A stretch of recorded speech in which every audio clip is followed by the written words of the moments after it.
Hello भाई, नमस्ते, प्रणाम। देखिए ज्योति सिंह जो पावर स्टार पवन सिंह का आज बर्थडे मिस की है। देखिए कैसे अपने घर में पावर स्टार पवन सिंह का जन्मदिन पे सबसे पहले पावर स्टार का जन्मदिन पर ज्योति सिंह ने केक काटी है। देखिए कितना मुस्कुरा रही है और कितना हंस रही है।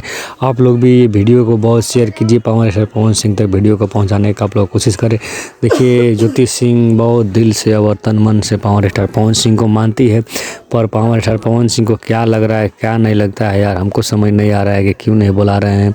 इतना बड़ा पार्टी हुआ पावर स्टार पवन सिंह की, पर ज्योति सिंह को क्यों नहीं बुलाएं, ये अभी तक पता नहीं चल पाया है। आप लोग को पता है तो कमेंट में ज़रूर बताइएगा। पर पावर स्टार पवन सिंह ये बहुत ज़्यादा गलती कर रहे हैं, पर ज्योति सिंह को बुलाना चाहिए था। इतना तन मन से बड़े मना रही है, ये बहुत गलत हो रहा है। ठीक है, अपना छोटका भाई के भी चैनल को सब्सक्राइब और शेयर करिए। जय हो पावर स्टार। बहुत जल्द पावर स्टार पवन सिंह अपने एक नया संदेश दे सकते हैं, किसके साथ रहना है किसके साथ नहीं रहना है। ज्योति सिंह के साथ ही रहना पड़ेगा तो अच्छा है। पावर स्टार पवन सिंह ने तो ज़िंदगी बर्बाद हो जाएगा। आप लोग क्या राय है कमेंट में बताइए। जय हो पावर स्टार।